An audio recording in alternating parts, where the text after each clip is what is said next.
Olá, eu sou Kessia Almeida, sua professora virtual. E hoje eu quero falar um pouco do pensamento de Freud sobre a psicanálise. Mas antes de entrarmos no assunto, quero pedir que você se inscreva no canal, ative o sininho para ser avisado dos próximos vídeos e deixe também seu like para que o YouTube reconheça que este vídeo faz sentido para você e possa recomendá-lo para outras pessoas.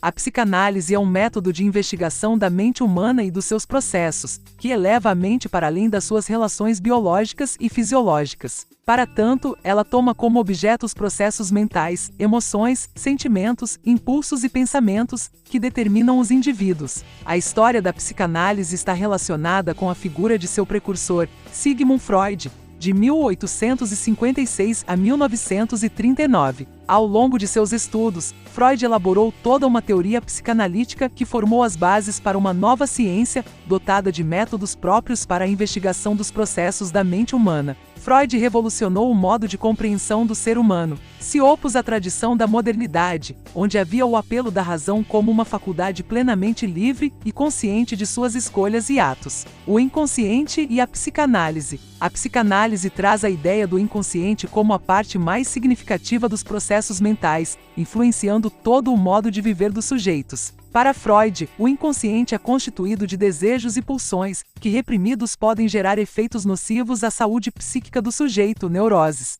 Ele desenvolveu a análise como um método de cura dessas neuroses. Através da fala, em uma relação entre o analisando, sujeito que se submete à análise, e analista, psicanalista, busca-se a origem dos problemas de ordem psíquica. Freud afirmava que dar voz ao inconsciente era a forma mais eficaz para a superação de traumas e a cura das desordens nos processos mentais. ID, ego e superego. O sujeito em Freud é composto por duas partes inconscientes, ID e superego, e uma consciente ou ego. O ID representa o lugar das pulsões. As pulsões são impulsos orgânicos e desejos inconscientes, que visam ao prazer e à satisfação imediata do indivíduo. Está relacionado com o prazer sexual, a libido. O ego, eu, é a consciência. Desenvolve-se após o ID, realiza uma espécie de mediação entre as pulsões do ID e sua adequação com a realidade. Cabe ao ego encontrar um equilíbrio entre o ID e a terceira parte da mente, o superego. O superego é a outra parte inconsciente relacionada com a censura das pulsões realizadas pela sociedade através da moral,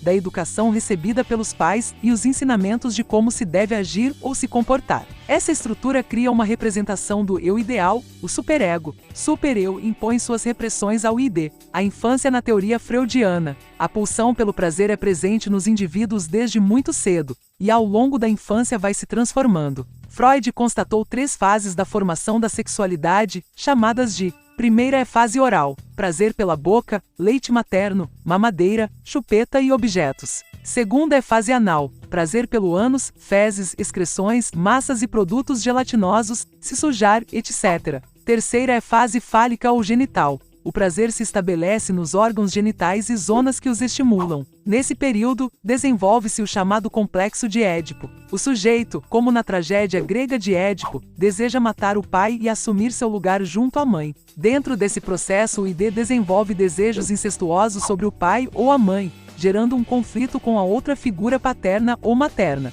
Segundo Freud, independente da forma como o complexo de Édipo é superado, esse período vai orientar todo o desenvolvimento psíquico do sujeito. É absolutamente normal e inevitável que a criança faça dos pais o objeto da primeira escolha amorosa. Porém, a libido não permanece fixa nesse primeiro objeto. Posteriormente o tomará apenas como modelo, passando dele para pessoas estranhas, na ocasião da escolha definitiva. Durante o desenvolvimento do superego, aproximadamente dos 6 anos até o início da adolescência, o indivíduo deixa de lado o prazer genital e passa a se adequar à sociedade. É chamado de período de latência. As repressões do superego moldam o indivíduo e orientam suas ações. Com a adolescência, o prazer genital retoma sua relevância, mas submetido às repressões do superego. O ego encontra-se em meio às pressões da sociedade, a busca pelo prazer do ID e a repressão do superego. A busca pelo equilíbrio dessas forças é o que torna o período da adolescência tão conflituoso e instável.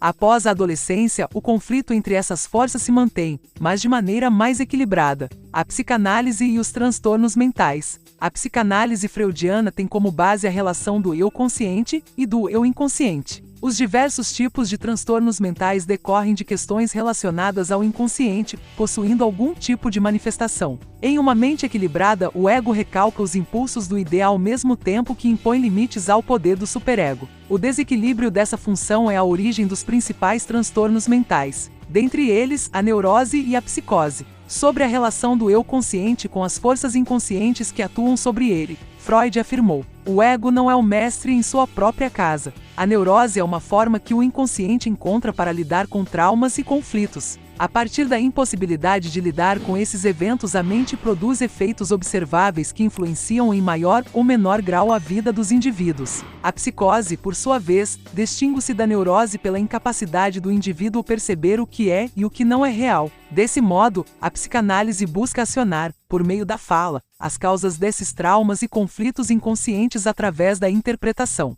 Para Freud, o inconsciente jamais se tornará consciente, mas alguns pontos podem ser interpretados através das técnicas da psicanálise. Por exemplo, a interpretação dos sonhos e a livre associação de palavras. O legado de Freud. Ao longo dos anos, a revolução gerada pelo pensamento freudiano influenciou todas as áreas das ciências humanas. Isso levou os autores a desenvolver suas ideias, tomando o pensamento de Freud ora como base, ora como alvo para contestações e melhorias. Numa comparação, Freud está para a psicanálise assim como Sócrates está para a filosofia. Não desejo suscitar convicções, o que desejo é estimular o pensamento e derrubar preconceitos. Freud, 1917.